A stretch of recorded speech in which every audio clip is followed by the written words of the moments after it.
excited to have you join me today in welcoming Alejandra Hacierto in joining us for our Digital Culture Speaker Series.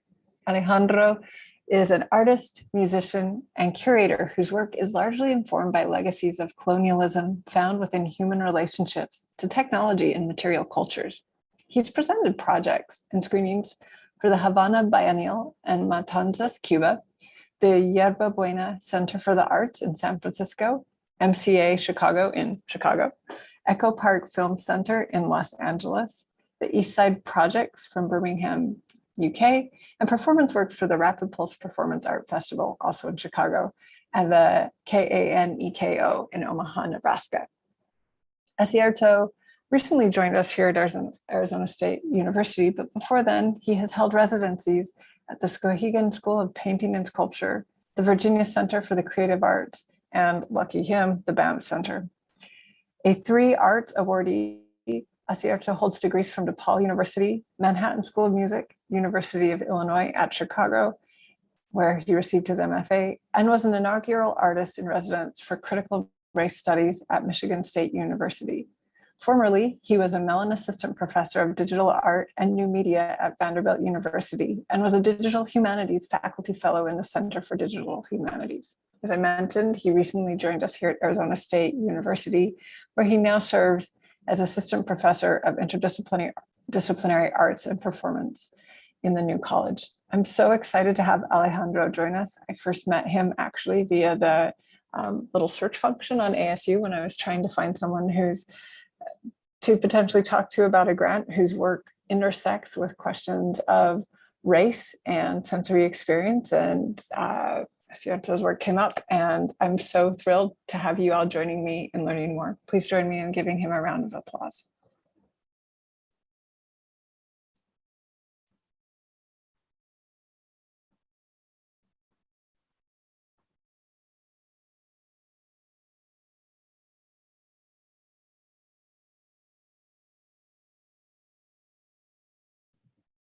There we go. Can you hear me now? You can hear me now, right? Great. Thank you. Thank you so much, Christy. I am elated to be here and to see all of your avatars or non-avatars, just names listed in Zoom, and some folks that are here on campus. So today I'm going to be doing a couple of things. I'm going to talk through essentially what is a larger project through a series of letters that I've written, and it'll make sense later on. And then I'll just take questions. So I want to start off first really quickly. Let me reorganize my stage setup situation right now. So I want to start off really quickly here to state in the ongoing work to undo local and global systemic injustices, often rooted in systems of racism and white supremacy, I want to highlight the processes of decolonization as multivalent and necessary. As an initial first step, I want to offer my sincere gratitude towards the indigenous peoples and communities upon whose land we are currently situated. While we cultivate our communities in real life and in virtual space for this gathering, this talk was organized and presented by folks who occupy the ancestral and contemporary homelands of the over 22 US federally recognized indigenous peoples in the metropolitan area now known as Phoenix, Arizona. In particular, I wish to acknowledge the care and nourishment for this land and its waterways made possible by the Pipash, the Tohono O'odham, and the Akimel O'odham in the Salt River Valley and Niue of Lake Havasu, all of whom sustained and nourished the desert valley that we have settled into. Given the nature of this particular talk and gathering and the conditions under which it will continue to be offered, namely as a recorded talk made accessible to future viewers online, I also need to further acknowledge upon other forms of spatial occupation that these digital and online formats are dependent upon. Specifically, this talk relies on ASU's digital resources and third-party infrastructures to enable virtual communications and interactions that are not located in the Phoenix metro area. Using an online IP geolocation tool, I have learned that ASU's YouTube and Vimeo URLs use IP addresses that are routed through the ancestral, ceremonial, and contemporary territories of indigenous peoples in the US continental West Coast, namely the Ohlone, Tamian Nation, and the Muwekma, who have served as stewards of the region now known as San Jose, California, the Bay Area, for generations. As we continue to rely on digital platforms for everyday communications and as continual resources for later engagement, videos that float on servers indefinitely for us to access later, we must also recognize the infrastructures, resources, and systems that have been developed through histories of extraction that further enable our ongoing digital access. With the increased utility of servers, data centers, and signal boosters that provide instantaneous video streaming, these privileged technological capabilities further challenge ways we can adequately acknowledge the land and to whom it shares history, particularly as infrastructure updates necessitate the migration of accessible storage to other locales. So whether or not we understand the internet's development in the US as complicit in the ongoing invasion of indigenous land, we must also recognize, as Marisa Duarte has written, that Native peoples have systematically and continuously been denied access to high-speed internet and other digital infrastructures, despite these cables moving through their lands. Here you can see this is a sort of two images back to back. All of the orange or like sort of pinkish areas are areas that do not have any providers, and all of the yellowish and green areas are ones that have multiple providers. So here we can see most of Arizona and the places that have large swaths of indigenous reservations are places that do not have a lot of internet connection, right? So it is through this acknowledgement that I encourage you all to spend time locating the servers that enable these kinds of communications and pay your respects to the indigenous peoples who have kept these lands historically and will continue to do so in the future. But I am also cautious of the ways these acknowledgements function within larger projects of decolonization. No land acknowledgement, regardless of sincerity, can ever adequately give the land back to indigenous peoples upon which settlers have built. Without developing or strategizing ways to return lands stolen from indigenous communities, these acknowledgements merely act as performative gestures and cannot replace actions of retribution that are necessary components of actual decolonization. Lastly, as we continue to honor indigenous peoples whose lands we occupy, I'm committed to being held accountable for continuously supporting and uplifting indigenous lives and stories that may begin to establish frameworks for ongoing indigenous celebration and joy. We must continue to support Native people, indigenous forms of knowledge, and recognize our histories as settlers on indigenous land. So I want to offer this in part for a couple of reasons. One, because it's good to do so. I also offer a server acknowledgement in part because it is a gesture that has yet to sort of take hold, and I would like to sort of see it and encourage its utility. But also this sort of server acknowledgement further acknowledges that no digital tools are neutral, right? And a lot of the work that I make is engaged in this question around power, how power is utilized, and how we can engage with digital material cultures and digital culture at large through this sort of series of dilemmas, I guess, if you will, right? So what I'm going to do now is I'm actually going to read through a series of letters that I've been working on as part of a larger project. These are all letters to deceased queer folk. And I use the word queer here sort of interchangeably with the sort of larger nomenclature of LGBTQIA plus identities. So queer is my shorthand. But also it is something that I identify with, right? So I use this very consciously, and we can also talk about that later, right? So anyways, I'm gonna read through a series of things and show a couple of work in the meantime. And then after I'm done reading through, I should be done, we can sort of take questions, and I'm excited to hear how that conversation unfolds. All right.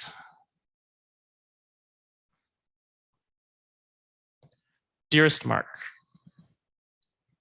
what does it mean that I could only ever know you in passing? Or really that I only knew you from your passing? I've heard stories of you from your dearest friends, read through your posts, and pored over those videos that were viral before virality was even a thing. Your flippant banter remains legendary, but has always been filtered through a screen or someone else's account of you. Even though everything that I know of you is an abstraction, I feel like I've known you. If anything, girl, I've seen you. Despite your peripherality, your presence, your existence, your everything helped shape my being.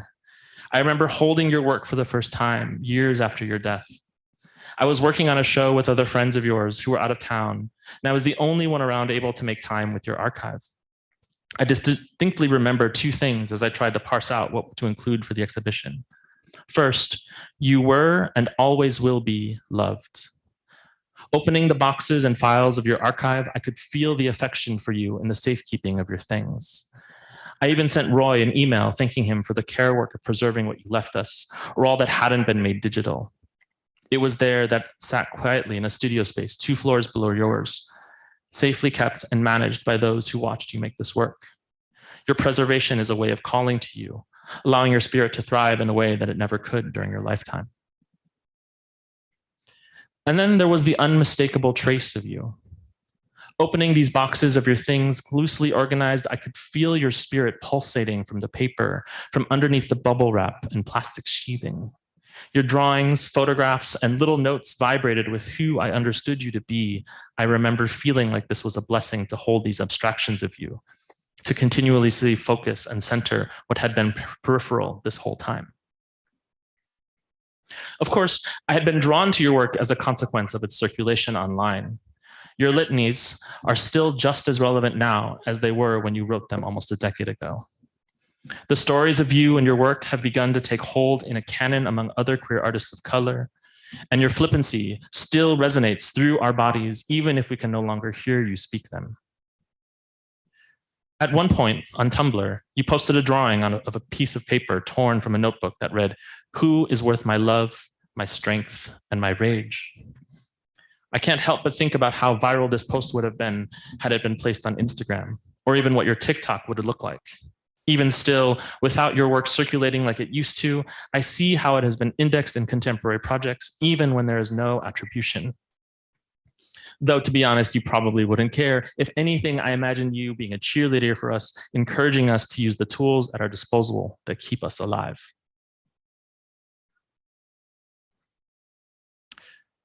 I find your insistence on making, on returning to making as a way of survivance. The final return for you, even if no longer, and our continual return to your work, continue to sustain us in ways you could never know. It's amazing to think the things that you've left us, these remnants of your exuberance, as peripheral as they have been to me, have been the best kinds of disruption. In a way, you established a framework for coping, laying the ground for how we might deal with our bodies and ourselves through the work that we invest in. Your existence was an exuberant proclamation of being. Later, after your passing, I would spend hours in the same building you made work. Stories of you lingered in the hallways and among faculty and student colleagues of yours. Your memory continues to be a blessing, a thing we find ourselves returning to, even though your transition happened so long ago. Traces of you seep into the walls and glimmer off the tips of tongues. Your existence may have been ephemeral, but your imprint remains forever. Scrolling through Tumblr, I came across a post of a white cis woman who also never knew you. It was an overflow of writing, continuing a thesis project where she asks, which of us will break us out of the cycle of tribute and of imitation and lead us to the kind of work that Mark would have wanted to create but didn't have time to? I ask myself if this project is a continuation of what you started, or at least if it might run parallel to and peripherally around what you would have continued to make. Thinking through this, I'm led to believe that which is peripheral is also entangled with my body. I'm always part of and with what is outside of myself. While still lingering at the edges of what I can perceive, it keeps my eyes moving. Somehow, it reminds me of what it is that I'm really trying to focus on. With love, Alejandro. So I find myself entangled with the past, in constant tension between what has been and what I should be in order to make way for what can be.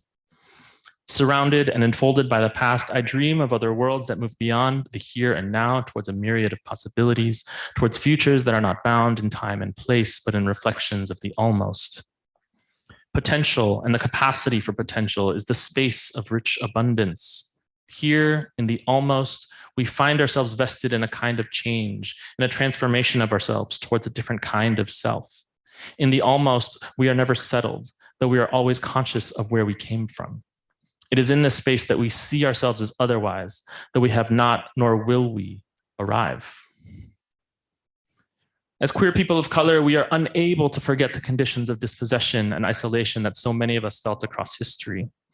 To be queers of color, our pasts are not only entangled with ourselves, but they are the conditions of our individualized experiences. To exist in white settler heteronormativity is to reflect on the violence of racial, sexualized, gendered, and ableist trauma, not to mention the myriad of intersectional and assembled manipulations among other forms of minoritized experience.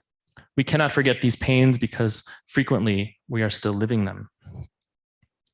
A kind of embodied memory, the conditions of our survival must be shaped by dances with our past, with the legacies of our death. Flirting with the dead, we tease our ancestors in our efforts to dull the pain, dissociating from the onslaught of violence we face on a daily basis. I'm reminded of the 6 reported trans and non-binary folks of color who were killed in the US since the beginning of this 2022. Most of them were trans women. As much as we remember, as much as we don't want to, we hold them in our hands, in our bodies, and in our hearts. We remember and say their names. Amarili, Princess. Cypress Ramos. Naomi Skinner. Paloma Vasquez. Elise Mallory. But even in death, we learn from Mark Aguar's flippancy. To her, making worlds for herself that completely disregarded white supremacist hetero bullshit was and still is a strategy for survival. It propelled her up until the end of her life towards the ongoing desire for what Joshua Chambers Letson refers to as the need for more life.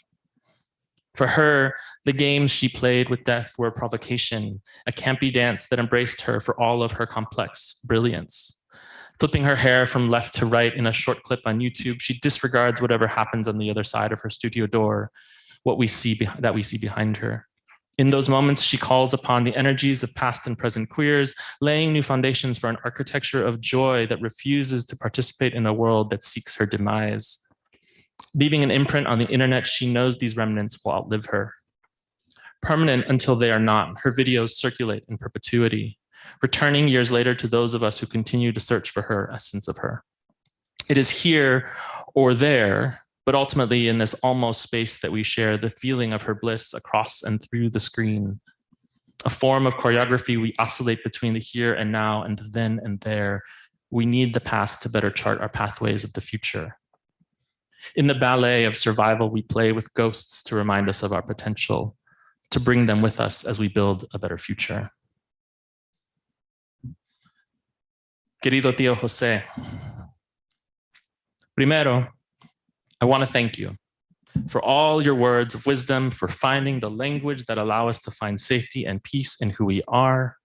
I can't recall when or how I learned of you, but I distinctly remember feeling a new kind of comfort in your ideas that my friends had relayed to me. When I was finally able to get one of your books in my hands, obtained at the used bookstore on the north side of Chicago, the pages had already been filled with underlined passages and notes scrawled across the margins. Whoever held your words in their hands was clearly engaged in their own intersecting discourses, prompting my own desire to provoke further questions alongside the previous note taker. Permeating these multiple sets of questions were the ways you provoked continual conversation, encouraging a critical form of discursive thought that coalesced various kinds of thinking and writing. In many ways, your works trace the capacity and necessity of intersectional thought, those embedded with nuanced complexity that allowed for multiplicity of analysis and reflection. We find in your writing an encouragement to return to their words as they remain open invitations in the seminar for queer of color life. Apart from my own continual return to your work, I'm reminded of other pieces of writing that contain the poetic potential of your thought.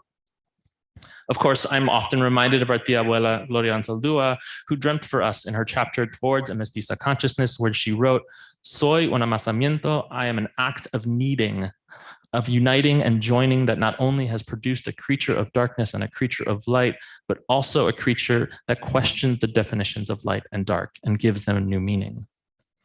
Her kneading becomes a form of kneading, wanting, one that draws on the continual process to question and revisit how it is we establish definitions of ourselves and our surroundings. Pulling and stretching the frames of language, she notes the necessity of experiences that fold into each other, carefully pressing the peripheral edges back towards the center, only to stretch it back out and repeat. Oscillating between active and resting states, her act of needing unfolds a process that becomes a site in itself, a theoretical space of return that encourages multiple forms of historical, theoretical, and intellectual rigor. It is in her work that I find a way to understand myself historically and to situate my existence as a result of a confluence of returns. But as an intellectual descendant, you move the conversation in another direction. You expand on the bridges she built by providing a different kind of infrastructure, one that recognizes the dispossession of our bodies as a condition for our continual emergence. What I continually learn from you is your ability to specify the particularities of doing as a way of better understanding ourselves. We respond to the pressures of the historical not only because we are conscious of our histories, as Ansaldúa began, but because these moments of joy, trauma, and reverence are constantly fluctuating and changing around us, making it difficult to always locate how we feel in places we have been made to feel unwelcome. Your writing gives us additional tools to manage how our peripheral status becomes central to the ways we navigate and cultivate community. You open the door to new architectures of relation and build flexible infrastructures that adapt to our individual and collective needs. I come back to your work because I can always find a pathway through my own series of dialogues with myself. It reminds me of where I am without allowing me to forget about where I'm headed. It finds promise in the continuation of thought and cheers me towards an unfolding process that remains critical and reflective without needing to be definitive. In much of your work, I'm drawn to the ways you are continually provoking a productive curiosity, one that moves us emotionally, intellectually, without laying claims to providing answers. What I learned from you is a method to handle the myriad of emotive and intellectual states, to hold them deeply in an effort to understand the complexity of being. Early on, you developed your idea of refusal, which you write as a disidentification that helps us in, quote, managing and negotiating historical trauma and systemic violence, end quote. Your words are the sutures mending legacies of intersectional pain. What was once a phenomenon of unmanageable stress became a source of communal and collective healing. You help us charter aspirational forms of being, ones reluctant to normalize fixtures of identification that allow for the continual and ongoing processes of making ourselves.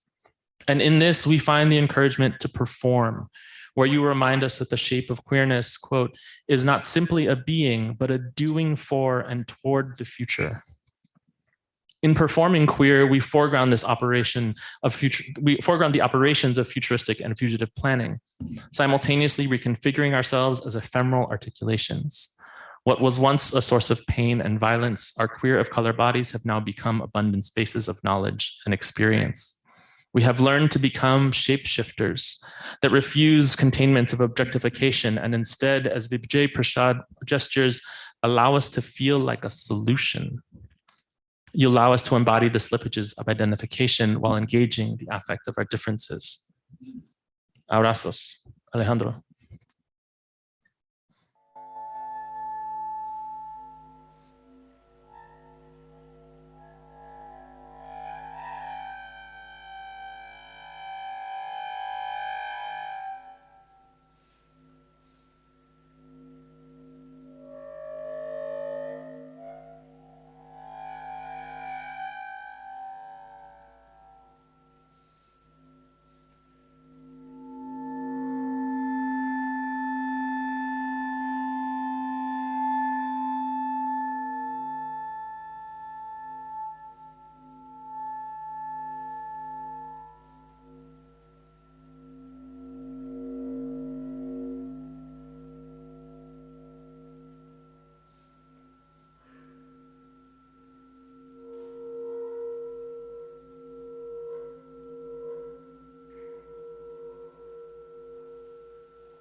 Thinking through my relationship with ghosts, I find myself continuously drawn to the phenomenon of audio feedback, a condition of amplified systems that is audibly revealed from a proximal positioning of signal and output. Often relegated as a problem, as well as unwanted and disruptive, I embrace the unruly nature of feedback as an alternative site of possibility, an ephemeral articulation of the almost as it screeches toward a future of other sonic landscapes. Playing with feedback, I am prone to the feeling of sound subsuming my body as it dissolves the specificities of location and disorients my sense of place. A phenomenon of affect that coalesces the peripheral into a multitude of frequencies that push and rush through my body. It is both a singular ghost and many ghosts, a collection of sounds built from an infinite series of moments amplified and entangled with each other. The phenomenon itself is a possibility of multitudes.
Situated inside of sounding feedback, I'm immediately enveloped by the layered recurrence of events alongside newly captured moments from the not too distant present.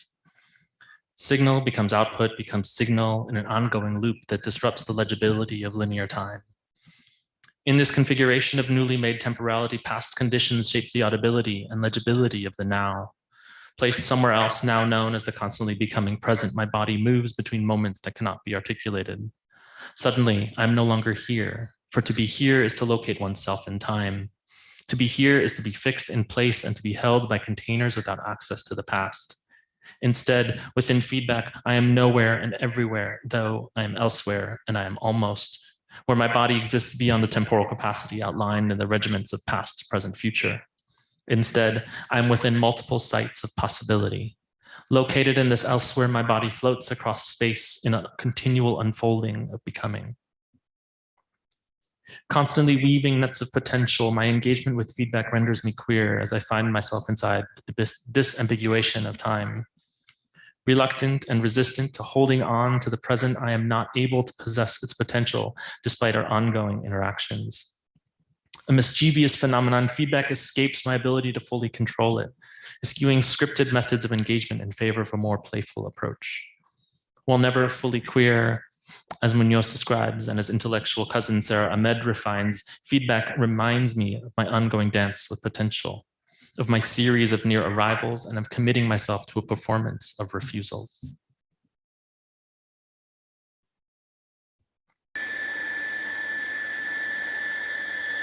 There are no fixed choreographies between my body and sounding feedback. Only a multitude of improvisations that remain sensitive to the resulting tones. As queerness allows me to define myself on my own terms and to cruise temporal trajectories, feedback highlights the conditions that allow for such movement. Shaping indefinite time, feedback moves beyond and through my body, carrying the weight of its previous iterations with the temporal drag of its past.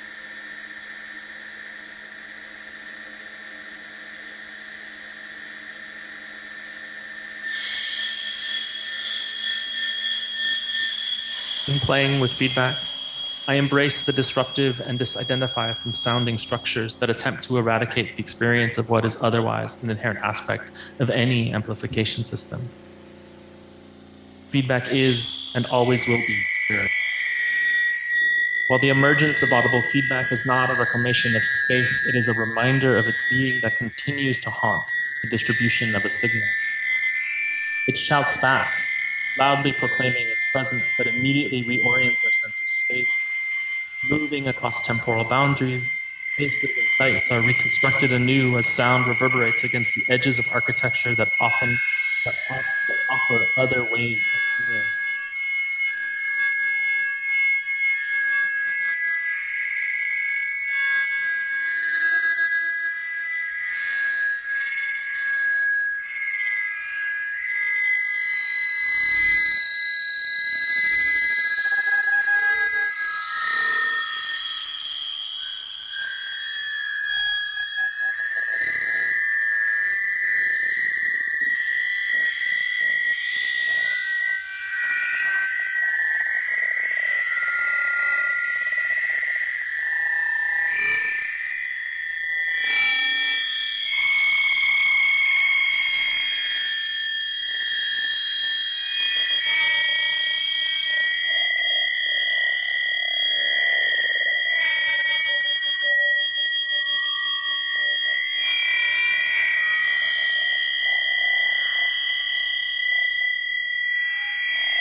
Among the ghosts of feedback, built from an amalgamation of frequencies that bounce across my body, I'm able to find other shapes hiding in the crevices of audition. Sonic possibilities spin even beyond the emergence of its audition, ringing in my ears well after our encounter. I ask myself, am I reliving the moments of the past, or has my body reoriented itself towards the sound of its scream? With this disruption, my own sense of hearing lingers as it recalibrates back toward audition, where previously unheard or unthought sounds trace the contours of our perception. Dear Sylvia, In the nearly 50 years since you fought to be on stage at the rally following the Christopher Street Liberation Day parade, it has been hard to hold on to your rage. Time and time again, we have found ourselves in a moment of dire need, drowning in oceans of sorrow and disgust, attempting to find ways to survive in the constant barrage of trauma and misfortune. We are attempting to find ways to survive. We are saddened and maddened by the ways we have been neglected, forcing us to find other strategies of survival or managing our own thrivings. We feel compelled to assert ourselves in part because of the conditions of our continual erasure in the ways our bodies have been criminalized and eradicated. We share in your rage a need to disrupt normalized systems of oppression, ones that profit from and capitalize on our inability to stay alive. We hear in your passion an inevitable compulsion for more life, for the need to stay alive given the legacy of our death, particularly trans women of color. Within this politic, we are always able to muster your rage, to call upon your spirit as a way to protect ourselves from the horrors of death. We call to you in the ways we develop the new systems of support, alternatives to the police and to mutual aid networks that celebrate all the ways we choose to express ourselves. And while you cultivated communities of care throughout your lifetime, you injected a kind of productive suspicion that trained us to remain skeptical of others who are not like us. What I hear in your frustrations are an insistence on remembrance toward the compulsion of inclusion that cannot accept erasure as a condition for our collective survival. We want and need everyone if we are going to be able to sustain ourselves. You remind us of that our joy is important, but so are the specificities of our trauma. This is, of course, not to absolve your traumas within the broader gay agenda, where corporate pride not so quietly brushes away our concerns and realities of queer of color life, effectually eradicating our experiences in an effort to privilege homonormativity and heteroadjacent experience.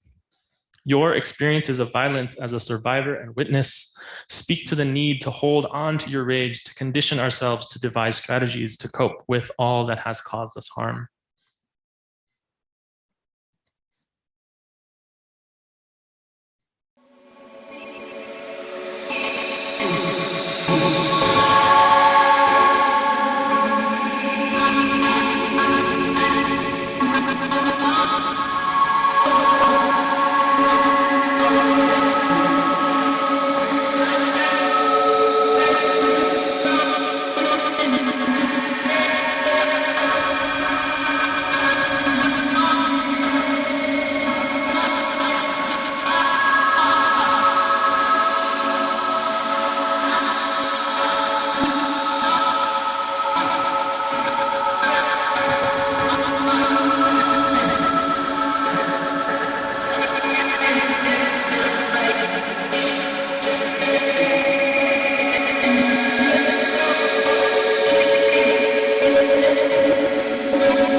Your life's work reminds me to continue to hold on to your rage as a way to develop situations that encourage possibility.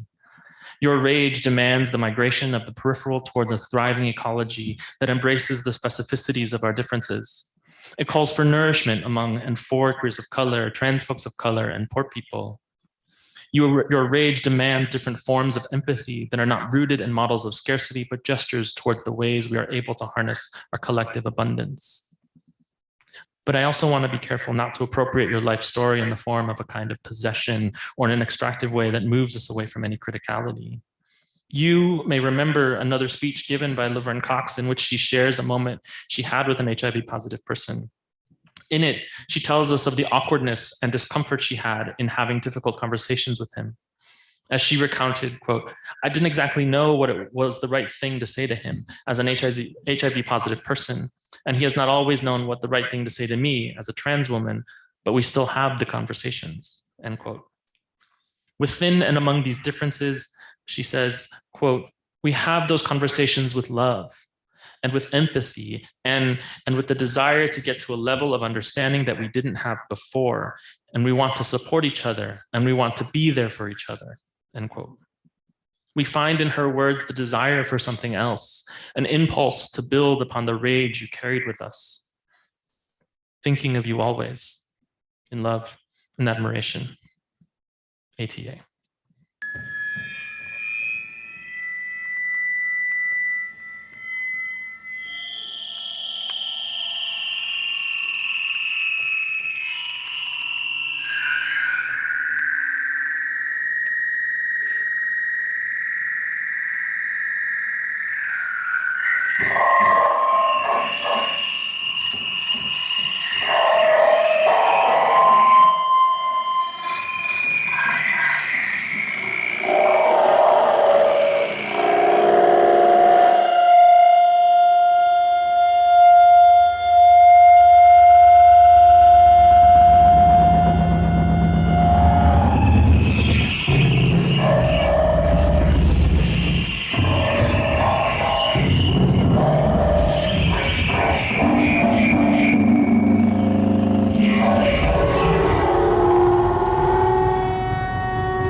Thank you.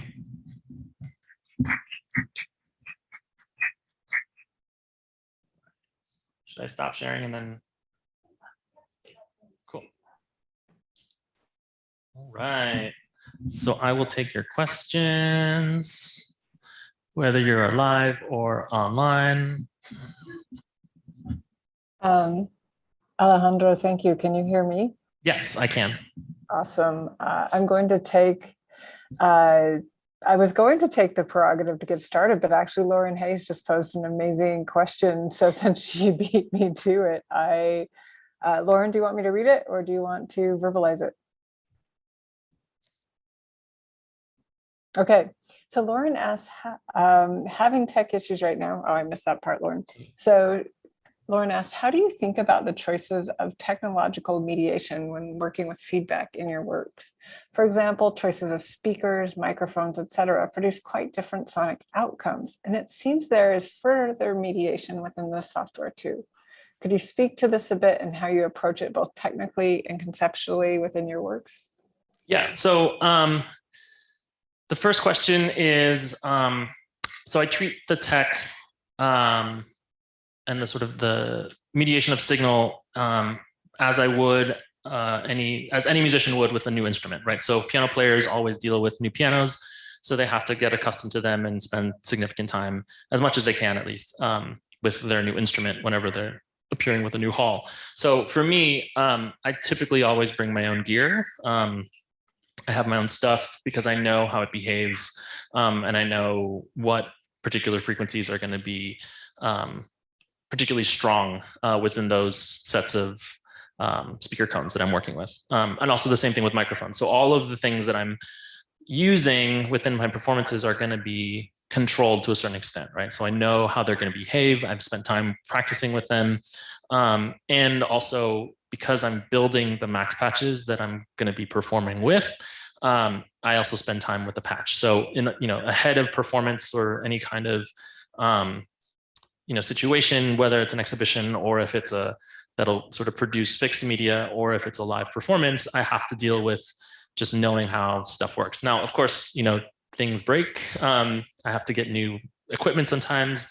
There was another performance that I did earlier on this year, academic year, where my speaker cones were in storage. So I had to buy new ones, and the ones that I wanted were out of stock because of supply chain issues, right? So I had to get a different set of speaker cones.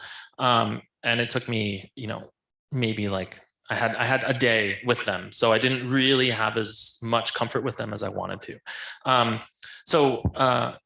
There are surprises, and you sort of anticipate, I think within feedback, particularly I'm always cognizant of the fact that I can't really expect things to behave the way that they were supposed to behave.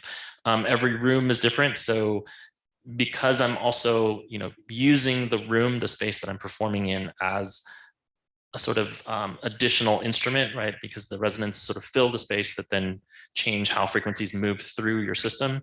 I have to be conscious of those kinds of adjustments, right, that I need to make. So, there's always a bit of need to play and just sort of understand the general behavior of the interface.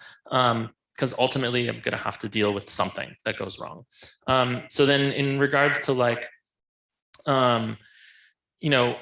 as things are further mediated, of course, I have to deal with, and again, I think that question is also a matter of just of practice. Again, I rarely use other people's systems to perform. Typically, if I do have to use someone else's system, I'll have them just plug in to what I already have. But I try to keep as much control over the interface as possible, in part because I think of it as an instrument. For me, it's an instrument that I have practice with, that I've worked with. This comes out of my musical background as a clarinet player, right? You have to know how the instrument works in order for you to play it effectively and to have some kinds of control, because there are, inevitably there's going to be moments where you don't have any control whatsoever, and then you have to really figure out how to like deal with it in the moment. So oftentimes I'm working within improvisational structures anyways, because that sort of lends itself to the medium. Did that answer all of the questions? I think it did. Lauren says yes. Thank you. Yeah, awesome. Yes, we did meet at Chime Fest for like a hot second. It was very brief. I think I said hello, and then that was kind of the thing. Yeah.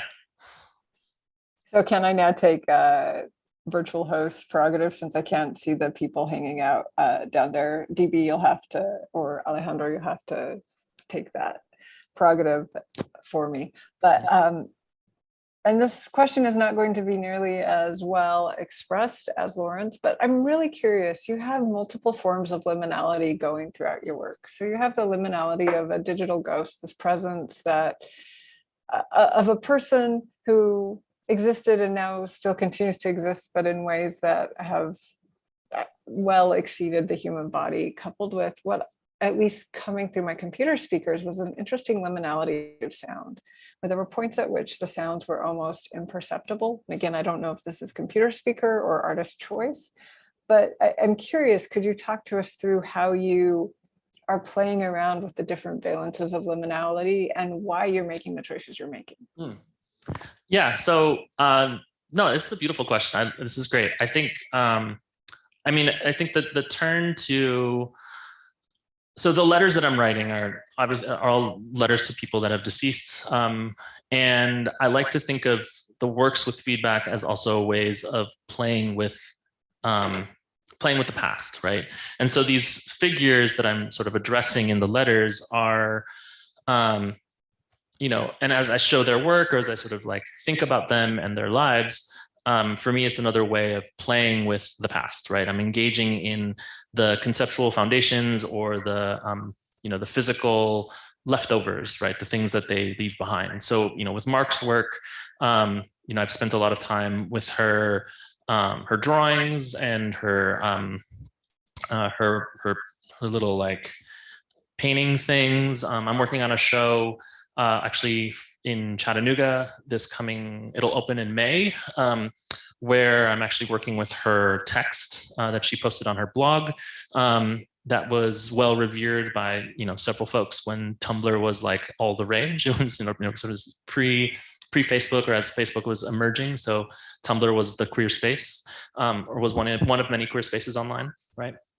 And then with Jose Esteban Munoz and Silvia Rivera, both of them were sort of icons within queer community, and particularly queer of color thought, who helped chart a lot of the ways that sort of contemporary queer of color thought is unfolding.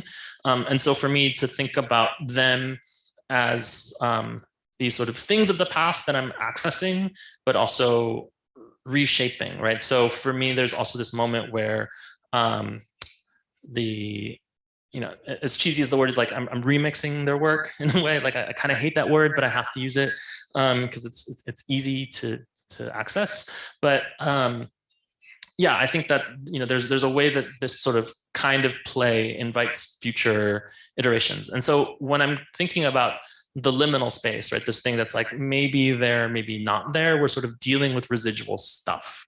And for me, I'm really trying to, how do I deal with what is left over when that person can't be there to speak about it, right? And so in connecting this to sort of the sort of musical impulse, there's and the things that you hear in your speakers, some of it is computer speakers, but I am accessing a series of tones that are really difficult to discern, even in live spaces. So oftentimes I'm using sort of sub frequencies that are super low, where you sort of feel the speaker in the room, and same thing with the higher frequency things, right? You sort of just, you can't quite place them, but you know that they're there and they're just sort of really hard to pinpoint. I'm also using a lot of, I'm sort of relying a lot on the idea of the combination tone. So for musicians in the room, when you place sort of two tones on top of each other, they often will, depending on where they are in the frequency range, will elicit what is known as a perceived tone or a combination tone, sometimes known as a ghost tone, right? So it's not there explicitly, but it emerges as the result of a confluence of two sounding notes. So things emerge only when they're together.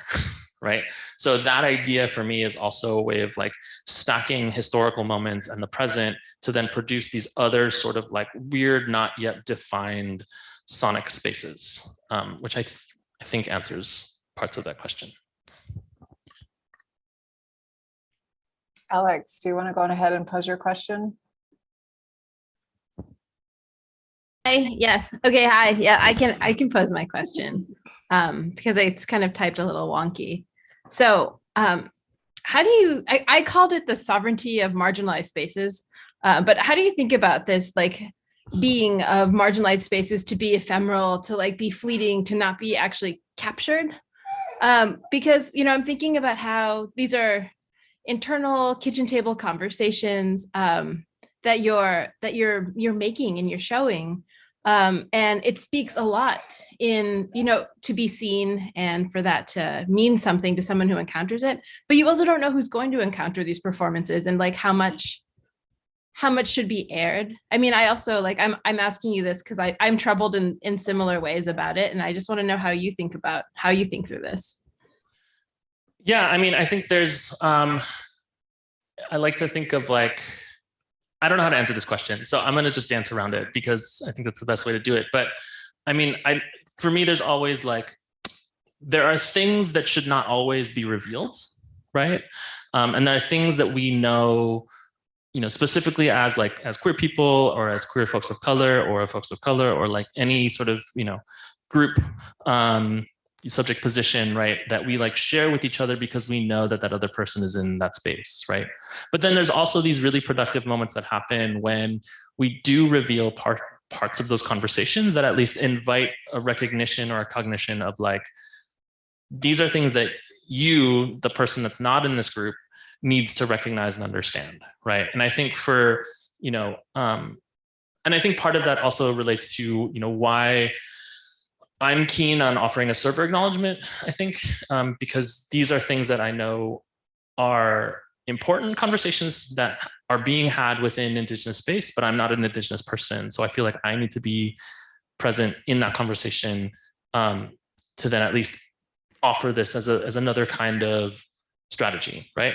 So I think that there are ways that people can extrapolate things from our own experiences, folks within the sort of marginalized, historically marginalized space, you know, where they can learn from what we're doing and what we're thinking and how we're making, right? And I, you know, this isn't to, and I say this full well knowing that there are lots of ways that like our labor and our processes and our projects, creativity, you know, all of the things that we do have been historically extracted, right?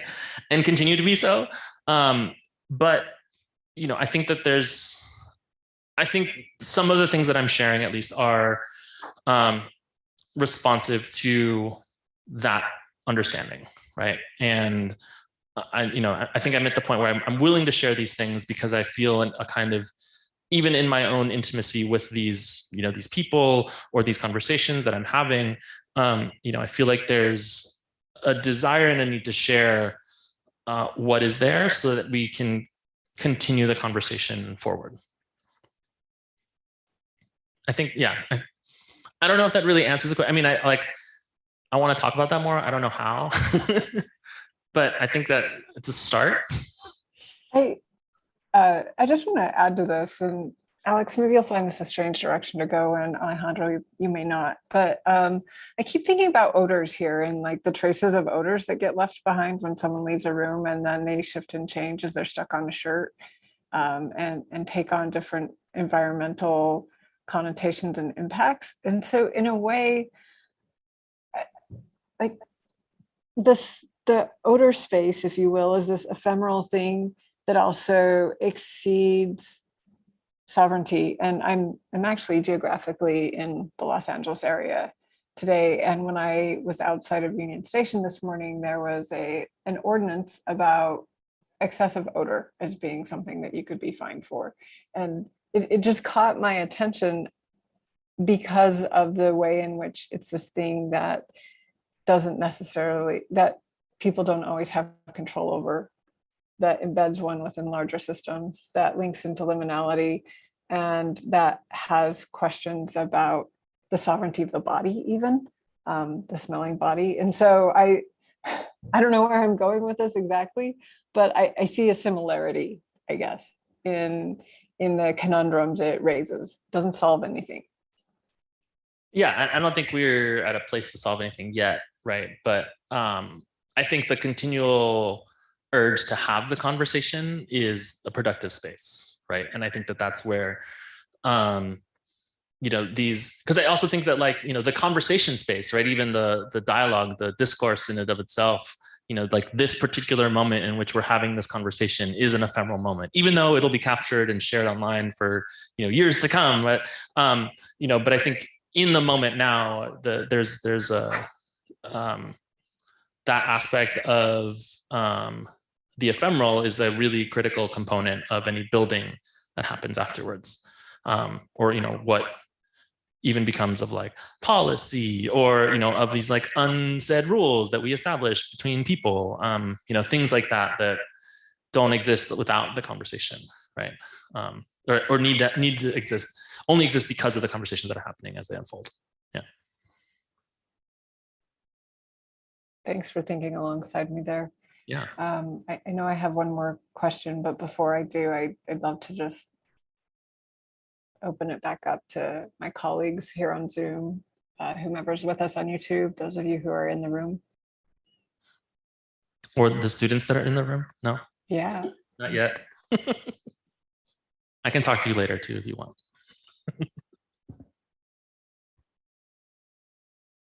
So I'm curious, can you teach us why the letter format?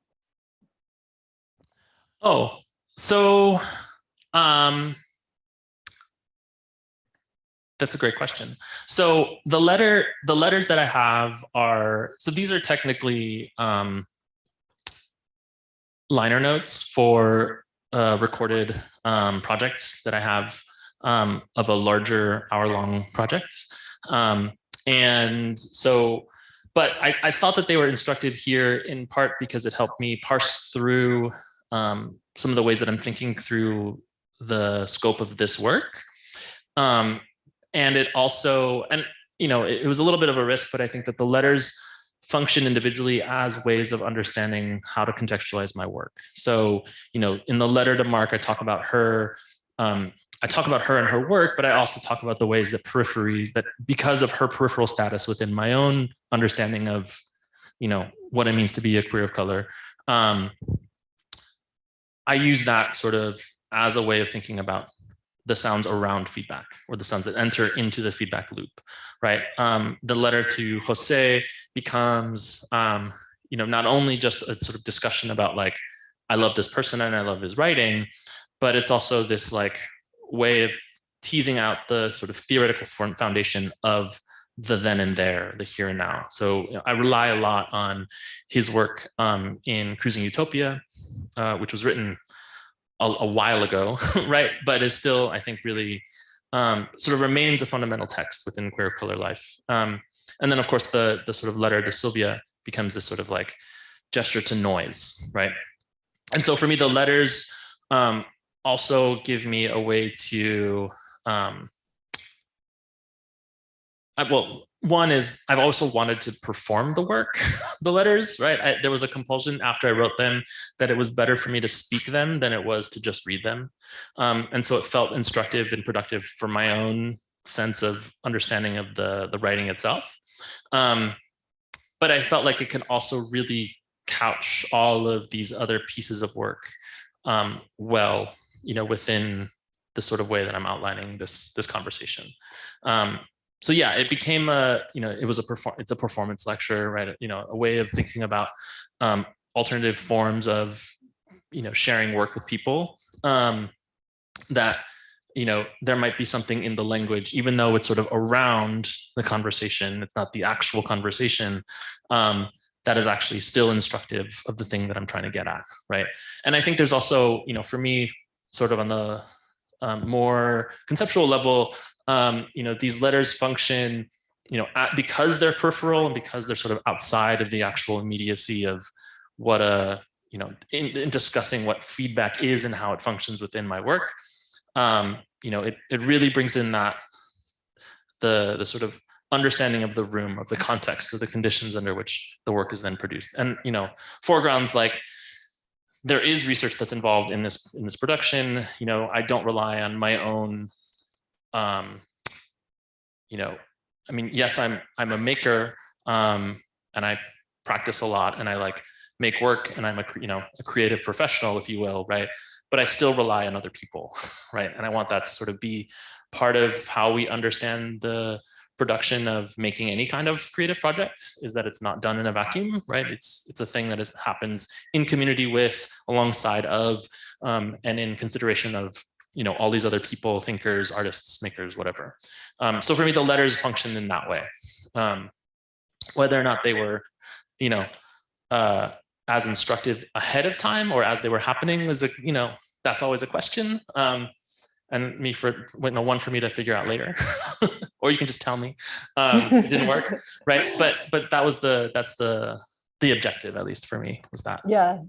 Thank you so much for answering that. I just realized that I took you a little over time with that question, but I really appreciated the way in which the letters helped me think about both the digital ghosts of the people I know and the ghosts of the experience we've all had when we encounter someone that we've met through Twitter or something else who passes, and in the way in which there's still this loss and the material objects that or digital objects that bring us closer to them. So thank you. Colleagues, please join me in giving Alejandro a large virtual and in-person round of gratitude in whatever form you do it. Thank you again, Alejandro, for coming to join us here. Yeah, thanks, y'all.